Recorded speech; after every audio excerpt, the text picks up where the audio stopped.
इस quant section को हम फेमसली मैथ्स के नाम से जानते हैं, बट बात सेम ही होती है। क्वांट वर्ड इसको दिया गया है बिकॉज यहाँ पे जो आपका काम रहता है that will be related to speed and accuracy. हमें एमसीक्यूज सॉल्व करने होते हैं।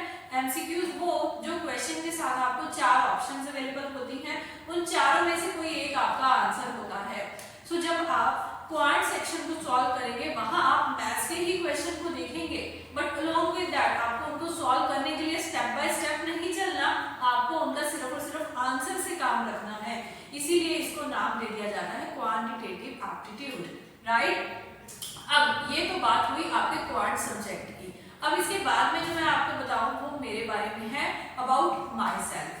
आई एम मनप्रीत और आपको मैंने पहले ही बताया है मैं आपको क्वांट टीच करूंगी, बट इससे पहले मैंने कई एग्जाम्स क्रैक कर रखे हैं, जैसे कि हमारा एसबीआई क्लर्क हो गया, IBPS clerk and PO as well, and उसके साथ साथ मैंने स्टेट लेवल का जो आपका आईबी का एग्जाम होता है वो भी क्रैक कर रखा है। और इसी के साथ साथ मुझे मोर देन 5 इयर्स का एक्सपीरियंस है, जहां मैंने स्टूडेंट्स को जो है मैथ सेक्शन के अंदर बहुत ही अच्छे से गाइड भी किया है और उसी स्टडी पैटर्न को फॉलो करते हुए उन्होंने कई एग्जाम्स भी क्रैक करे हैं। जैसे कि अभी रिसेंटली हमारा पंजाब स्टेट के लिए जो पुलिस का एग्जाम होता है, पंजाब पुलिस कांस्टेबल के अंदर, उसके अंदर भी कई अच्छे रिजल्ट्स आपको देखने को मिले होंगे। अगर आपने ये सब कुछ चेक किया है तो चलिए आप भी रेडी हैं और आपने अपने जो बैकपैक कर रखे हैं, तो हमारी इस जर्नी को अब हम स्टार्ट करेंगे। बट स्टार्टिंग का फर्स्ट स्टेप ये होना चाहिए कि आपको आप जिस सब्जेक्ट को पढ़ने जा रहे हो उसका सिलेबस एटलीस्ट पता होना चाहिए। सिलेबस अगर पता होगा तभी आप जो है उसको अच्छे से कर पाएंगे, आप देख पाएंगे कि कौन कौन से ऐसे चैप्टर्स हैं जो आपको पढ़ने हैं इसके अंदर, राइट। तो अभी जब चैप्टर्स हम देखेंगे उससे पहले मैं मैथ सेक्शन के बारे में बात करूंगी, पर ये हमारी ऐप है जहां पे आपको ये पहले ही बता दिया गया है कि ऐप के थ्रू भी आप प्रैक्टिस सेट भी निकाल सकते हो, असाइनमेंट्स भी देख सकते हो, सब कुछ आपको आपकी ऐप के ऊपर मिलेगा, राइट वन। तो चलिए स्टार्ट करते हैं हमारी जर्नी को, बिल्कुल स्टार्टिंग से स्टार्ट करेंगे और मैं आपको यहाँ पे आपका सिलेबस एक बार दिखा दूं क्वांट सेक्शन के अंदर।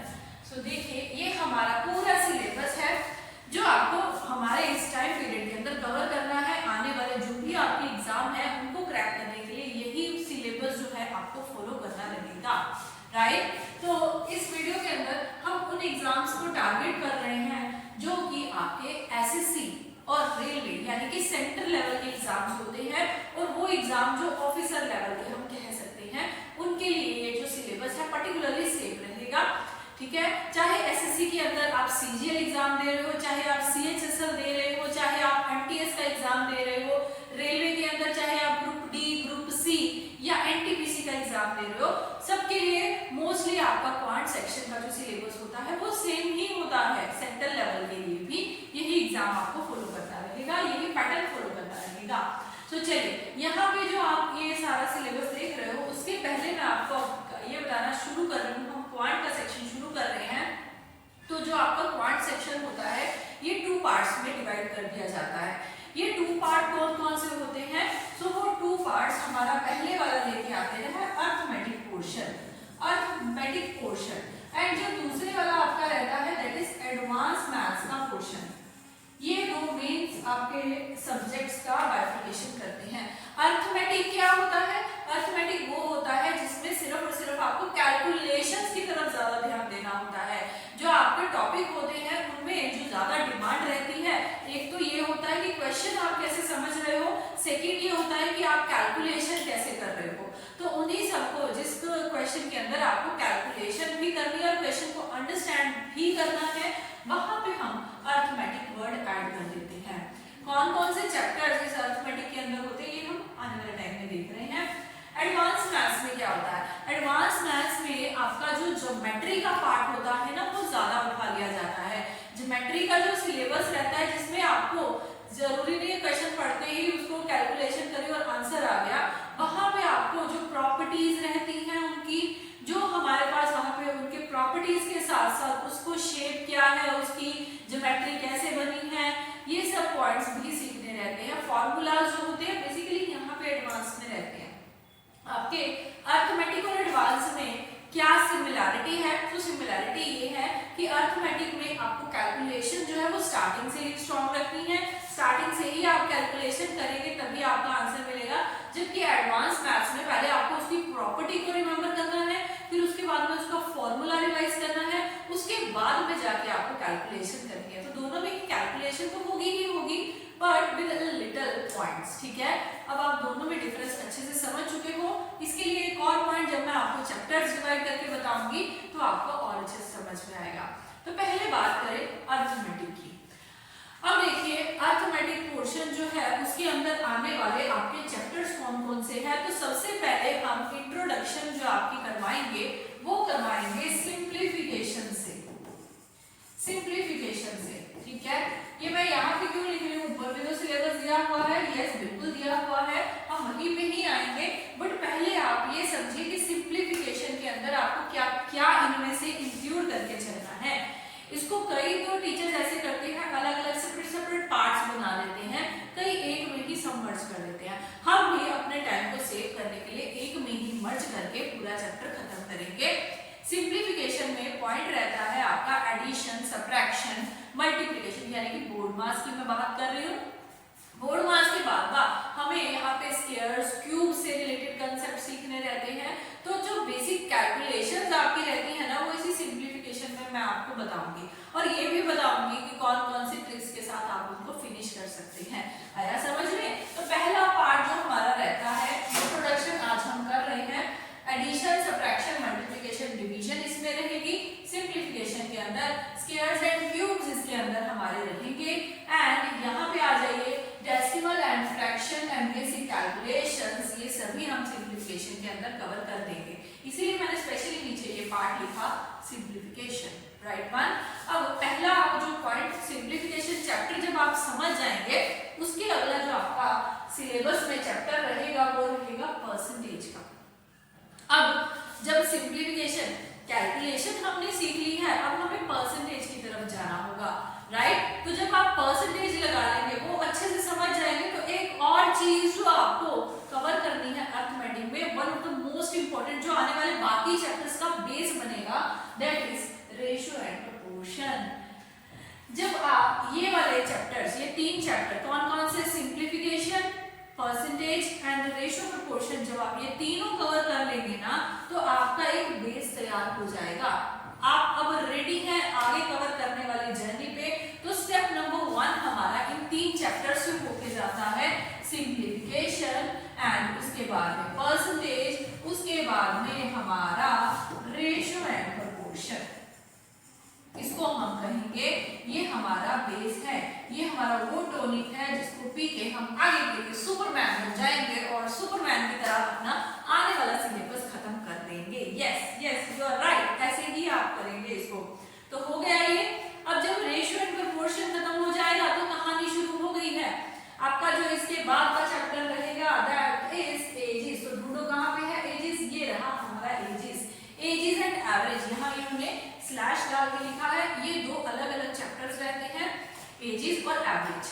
एजिस में रेशियो लगेगी, एवरेज में रेशियो लगेगी, तो है ना ये बात। तो रेशियो जब तैयार हो गई तो आपने इस एवरेज और एजिस में उसको कवर करना है। एंड उसके साथ साथ अब आगे चलते हैं, आगे क्या रहेगा हमारे पास। तो आगे आने वाले टाइम में आप पार्टनरशिप सीखेंगे जिसके अंदर भी रेशियो ही लगेगी। तो देखा रेशियो से ही मैंने आपको शुरू में ही बता दिया, दो चैप्टर कवर हो रहे हैं, एजिस एंड एवरेज, एंड हमारा अगला पार्टनरशिप, राइट वन। अब आगे चलते हैं, ये तो चलिए अब देखिए profit and loss chapter. Profit and loss हमारे रियल लाइफ में आप कई बार आए दिन लगाते मनी टर्म्स, ये वाला चैप्टर हमारा है। इसके बाद हम कवर करेंगे टाइम एंड वर्क।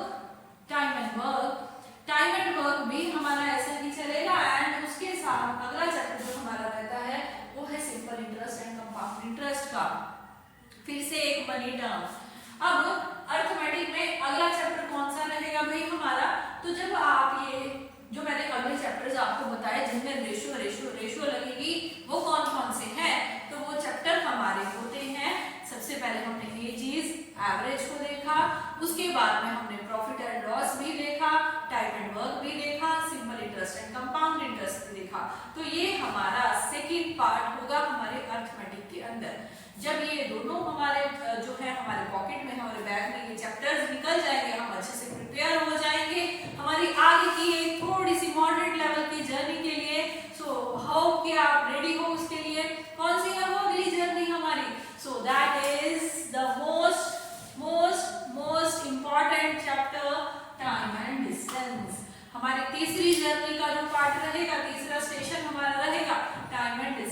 तक का। जब टाइम एंड डिस्टेंस आप पढ़ेंगे ना तो उसी के ही अंदर आपको इनमें दो अलग पार्ट्स दिखेंगे। कौन कौन से दो अलग पार्ट्स? तो ट्रेन का टॉपिक भी इसी के अंदर रहेगा। हमारी छुप छुप गाड़ी चलेगी, कैसे चलेगी, स्पीड टाइम एंड डिस्टेंस को कवर करते हुए, वो इसमें देखेंगे। एंड उसके साथ फिर अगला पार्ट बनता है बोट एंड स्ट्रीम का। अब ट्रेन चला रही तो किश्ती भी चलाएंगे। कहाँ चलाएंगे? पानी में चलाएंगे, नदी में चलाएंगे। तो तीनों chapter speed time and distance के होते हैं। तीनों हम अपने थर्ड पार्ट ऑफ जर्नी में कवर करेंगे। तो ध्यान से बस इसको फॉलो करते जाना। हर चैप्टर को आपको ध्यान से सुनना है, हर चैप्टर को अच्छे से कवर करना है। यहाँ तक का आपने पार्ट देख लिया and there is a surprise for you. क्या आज तक अगर आप में से किसी ने ये चैप्टर अपने स्कूल लेवल में पढ़े और उसको याद है कि हम फॉर्मूले से बनाते हैं, सो अब फॉर्मूला नहीं लगाना। Yes you are right, formula किसी भी चैप्टर में नहीं लगाएंगे। लगाना भी हुआ तो बिल्कुल छोटी सी जगह पे लगाएंगे। ठीक है, तो क्या करना होगा फिर? रेशो से ही हर चैप्टर कवर करेंगे और आप देखेंगे यस रेशो से काम बन रहा है। हम बहुत कुछ अच्छे से सीख जाएंगे। हमें वो फॉर्मूले वाला जमाना नहीं याद रखना, हमें एक्स मेथड याद नहीं रखना। याद रखना है तो क्या, रेशो कैसे बनाते हैं, राइट? तो चलिए, अगर आपने ये सब पढ़ लिया, ये सब सिलेबस आपको अच्छे से समझ में आ गया और आपको क्यूरियोसिटी हो रही है कि कैसे होगा मैथ्स का सिलेबस, तो यस हमारी क्लास में आपको क्या करना है, डेली बेसिस पे आना है। क्लास मिस मत करना।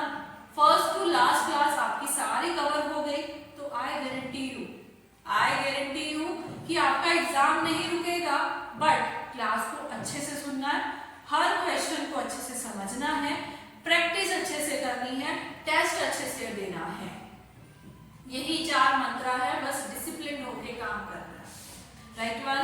तो चलिए, अब ये तो पार्ट कवर कर लिया मैम आपने, ये बता दिया। तो यस, इसी के साथ हमारा अर्थमेटिक पोर्शन कवर हो गया। यहाँ पे एक छोटा सा पॉइंट रह गया था, टाइम एंड वर्क का ही पार्ट होता है नेक्स्ट वन, पाइपलाइन सिस्टम। वो मैं आपको वहीं पे जर्नी में कवर कर पाऊंगी। अब हमारा अर्थमेटिक कवर हो गया। कितने स्टेप्स आए हैं, कितनी जर्नी कवर करी है? तो 3 पार्ट्स इस जर्नी के कवर करे हैं अर्थमेटिक के अंदर। अगले पार्ट में क्या है? अब अगली जर्नी स्टार्ट होने जा रही है, दैट इज एडवांस मैथ्स। अब हम धीरे धीरे से डायरेक्शन चेंज कर रहे हैं। अब हम कैलकुलेशन में अच्छे से प्रिपेयर हो गए, फिर हम चलेंगे छुप छुप गाड़ी के अंदर एडवांस मैथ्स की तरफ। चलिए, तो यस, एडवांस मैथ्स में हमारे सिलेबस में क्या क्या रहता है, सो वो देखिए। सबसे पहले मैं आपको एडवांस मैथ्स के अंदर जो सिखाऊंगी that is LCM and HCF. मैं शुरुआत यहाँ से करूंगी। एलसीएम और एचसीएफ आपको पहले बताऊंगी, फिर मैं बताऊंगी आपको नंबर सिस्टम के बारे में। देखिए, हर टीचर का पढ़ाने का पैटर्न अलग अलग होता है। तो ये शुरुआत करते हैं नंबर सिस्टम से। नंबर के बारे में स्टूडेंट्स को ज्यादा गाइड करते हैं, बट मैं कहती हूँ कि पहले आप अर्थमेटिक, आप कैलकुलेशन में स्ट्रॉन्ग हो जाओ, प्लस माइनस में स्ट्रॉन्ग हो जाओ, फिर हम ये नंबर सिस्टम आराम से कैच कर लेंगे, कोई डिफिकल्टी नहीं होगी। कभी किसी स्टूडेंट को प्रॉब्लम नहीं आती मेरे इस पैटर्न से। इतने टाइम का मुझे भी एक्सपीरियंस हो चुका है। अगर आप इसको फॉलो करते हो तो आराम से आप ये चैप्टर भी समझ जाते हो और काफी टाइम तक आपके दिमाग में ये चीज रह जाती है, याद रहती है। अदरवाइज पहले नंबर सिस्टम किया हो तो बाद में बाकी चैप्टर करें तो वो पिछले कंसेप्ट्स जो भूले जाते हैं। मैंने पहले ही बताया था, एडवांस मैथ्स जो होता है उसमें आपको प्रॉपर्टीज, फॉर्मूलाज ज्यादा याद रखने पड़ते हैं। Right one? तो चलिए, अब नंबर सिस्टम, एलसीएम, एचसीएफ हमारा कवर हो गया। तो अगला क्या होगा? अगला हमारा पार्ट ज्योमेट्री से होगा। ज्योमेट्री से होगा। यह हर स्टेप पे नई जर्नी है, हर स्टेप पे नई जर्नी है, बट हर नई जर्नी को हम पिछले वाले के साथ कनेक्ट जरूर करेंगे ही करेंगे। समझ गए? तो यस, यहाँ पे अगर हम मार्क करने जाए तो पहले हमने चैप्टर लिया है एलसीएम और एचसीएफ का, जो आई थिंक यहाँ मेंशन नहीं है। हाँ जी, बट कोई बात नहीं, हम इसको कवर करेंगे। उसके बाद में यहाँ पे ये एलईक्यूई के थ्रू मेंशन कर दिया जाता है। उसके बाद में जो हमारा नेक्स्ट चैप्टर रहता है नंबर सिस्टम का, ठीक है। नंबर सिस्टम के बाद हमारा पार्ट ज्योमेट्री आता है। ज्योमेट्री आता है, ज्योमेट्री के बाद जो आपका अगला पार्ट बनेगा, ज्योमेट्री से ही रिलेटेड, ज्योमेट्री में क्या क्या होता है, सर्कल होता है, ट्रायंगल होता है, रेक्टेंगल होता है, स्क्वायर होता है, क्वाड्रिलेटरल होता है ना, पॉलीगन होता है, वो सब समझेंगे। उसके बाद में हम आएंगे, पहले उन सबकी प्रॉपर्टीज कवर करेंगे, फिर हम मेंस्ट्रुएशन के ऊपर आएंगे। आपको मेंस्ट्रुएशन शायद नाम कम पता हो क्योंकि आप अभी नए हो, हमारी फर्स्ट क्लास है ये। मेंस्ट्रुएशन दो पार्ट्स में आपने सुना होगा, एरिया एंड वॉल्यूम करके चैप्टर का नाम है ना, rectangle, area of rectangle, perimeter of triangle, ये सब आपने सुना होगा। यस, इन्हीं दोनों को जब इंक्लूड कर दिया जाता है तो वर्ड बन जाता है मेंस्ट्रुएशन। समझ रहे हैं? अब मेंस्ट्रुएशन 2D और 3D को कवर करता है। जब हम ज्योमेट्री में उसके सारी प्रॉपर्टीज कवर कर लेंगे, मेंस्ट्रुएशन के अंदर हम उनके फॉर्मूलाज के अकॉर्डिंग काम करते हैं, ठीक है, सो वो कवर करेंगे हम इसके अंदर। अब जब मेंस्ट्रुएशन भी कर लिया, हमारा अगला जो स्टेप बनता है ना, वो रिलेटेड टू प्रोबेबिलिटी बनता है। ये रहा प्रोबेबिलिटी। प्रोबेबिलिटी आप जब कवर करेंगे तो उसके बाद ही उसी के अंदर ही हम परम्यूटेशन एंड कॉम्बिनेशन भी सीखेंगे, विच इज वेरी इंपॉर्टेंट। जो आपका सेंट्रल लेवल एग्जाम है वो एडवांस मैथ्स के ये जो टॉपिक मैं आपको बता रही हूँ, इनमें से क्वेश्चन ज्यादा लेता है, प्रोबेबिलिटी, मेंस्ट्रुएशन, इनमें से, ठीक है जी। तो अब आगे चले तो हमारी जर्नी अगले स्टेप पे आने के लिए तैयार है। तो हमारा अगला स्टेशन कौन सा होगा? यस, आपके सामने है अगला स्टेशन। क्या दिख रहा है? ये one of the most difficult chapter for students, that is trigonometry. क्यों आ गई है हमारी जिंदगी में ट्रिग्नोमेट्री? बट सेंटर का ये बहुत अच्छा, उनका फेवरेट टॉपिक काउंट किया जाता है ट्रिग्नोमेट्री। इस तरीके से आपको ट्रिग्नोमेट्री करवाऊंगी कि आपको इसको भूलने की आदत जो है ना वही छूट जाएगी। आंसर कैसे देना है आपको आ जाएगा, बट आपको करना क्या होगा, उसको कंडीशन अप्लाइड क्लास लगानी होगी, डेली लगानी होगी, मिस नहीं करनी है क्लास। जिस दिन मिस कर दी सोच लो कि आपने अपनी जर्नी में आपको खुद को पीछे छोड़ दिया। एक स्टेशन पीछे उतर गए तो क्या होता है, ट्रेन आगे निकल जाती है और आप पीछे रह जाते हैं। वो काम आपको नहीं करना, वो काम आपको बिल्कुल नहीं करना। आना है टाइम पे, क्लास लगानी है टाइम पे, मिस कभी भी नहीं करना है ना। सो ट्रिग्नोमेट्री हमारी हो गई। अब उसके बाद में जो हमारी अगली जर्नी है, अगला स्टेशन है एक और इम्पोर्टेंट वन, अलजेब्रा। अलजेब्रा हम कवर करेंगे, ये भी बहुत इम्पोर्टेंट है। इसमें भी कई सारे डाउट्स आते हैं, कई सारे कंसेप्ट्स होते हैं, कोई बात नहीं, हम सब धीरे धीरे कवर करेंगे। एंड इसी के साथ हमारी एडवांस मैथ्स की जो जर्नी है कंप्लीट हो गई है। अब हम हमारे स्टेशन पे पहुंच चुके हैं। स्टेशन पे आने तक हमने कई सारे लेवल्स देख लिए, कई तरीके से हम मैथ्स के लिए प्रिपेयर हो गए। अब क्या करें, अब आपका सिलेबस खत्म हो गया है, कहीं भी आप प्रैक्टिस सेट लगाए, मॉक टेस्ट लगाए, आप अपने आप को देखेंगे एक इस लेवल पे, राइट वन, ठीक है। ये तो था हमारा सारा सिलेबस, बट अभी भी खेल खत्म नहीं हुआ। ये आप प्रिपेयर हो चुके हो अर्थमेटिक और एडवांस के लिए। अब जब आप दोनों के लिए प्रिपेयर हो जाते हो ना, मिला के एक नई चीज आती है। वो नई चीज क्या है जो आपके लिए बहुत स्कोरिंग है आपके एग्जाम में ना, इस नई चीज से अप्रोक्सीमेट मैक्सिमम जो क्वेश्चन मिलते हैं ना, वो 5 मिलते हैं। डिफरेंट एग्जाम्स का डिफरेंट सेट होता है, कई 3 पूछते हैं, कई 4 पूछते हैं, कई 5 क्वेश्चन पूछ लेते हैं। ऐसा कौन सा टॉपिक है जो सबसे ज्यादा स्कोरिंग है, वही बताने जा रही हूँ अब। उस टॉपिक का नाम है DIS। DIS क्या? Data interpretation. Data interpretation, this is nothing else. पता क्या है इसके अंदर, क्या है जी इसके अंदर? तो इसके अंदर आपका डाटा इंटरप्रिटेशन का जो टॉपिक है ना, इसके अंदर आपको ग्राफ कवर करना होगा।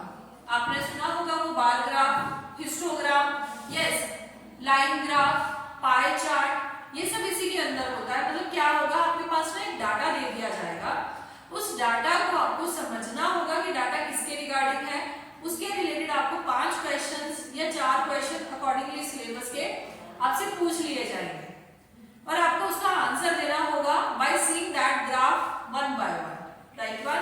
तो इसीलिए इसके अंदर क्या क्या कवर होता है, ये अपने आप में ही एक बड़ा सिलेबस है, बट इसको कवर वाले सारे पॉइंट समझने पड़ते हैं। यस, सबसे पहले इसके अंदर एक आपको देखने को मिलता है bar graph, line graph, line graph. उसके बाद आपको इसके अंदर पाई चार्ट मिलता है, केस स्टडी मिल जाती है। ये सब आपको यहाँ पे कवर करने के लिए रहेगा। हाँ जी, ओके। सो अब इसको भी कवर कर लेंगे हम, सबसे ज्यादा स्कोरिंग क्योंकि यही है एग्जाम में। तो जब ये सारा पार्ट आपका कवर हो जाएगा, फिर आप अपने एग्जाम के लिए प्रिपेयर्ड हो जाएंगे। अब आपका क्वेश्चन ये हो रहा होगा, इतना सारा सिलेबस कितने टाइम में कवर करेंगे? सिलेबस ज्यादा है तो ये कवर आपका होता है विद इन 3 मंथ्स। 3 मंथ्स में आपका सिलेबस एक बार खत्म हो जाता है। आगे आप कितना टाइम इसके ऊपर लगाएंगे वो आपके ऊपर रहता है। हर स्टूडेंट का अपना कैपेबिलिटी के अकॉर्डिंग टाइम पीरियड रहता है, बट हम इसको 3 मंथ्स में एक बार ही कवर कर लेते हैं। ठीक है, ये सारा पार्ट हमारा 3 मंथ्स के अंदर कंप्लीट होता है। राइट क्लास, तो ये आपके सिलेबस के रिगार्डिंग वीडियो थी। आपने इंट्रोडक्शन समझ लिया होगा, आपको अब अच्छे से समझ में आ गया है कि हम कैसे अपनी जर्नी को स्टार्ट करेंगे और कैसे खत्म करेंगे। खत्म करने तक के लिए आपको क्या करना है, आपको डेली बेसिस पे क्लासेस लगानी है, जो असाइनमेंट्स है आपको अच्छे से करना है, जो टेस्ट है आपके वीकली टेस्ट, मंथली टेस्ट, वो अच्छे से आपको कवर करने हैं। ठीक है।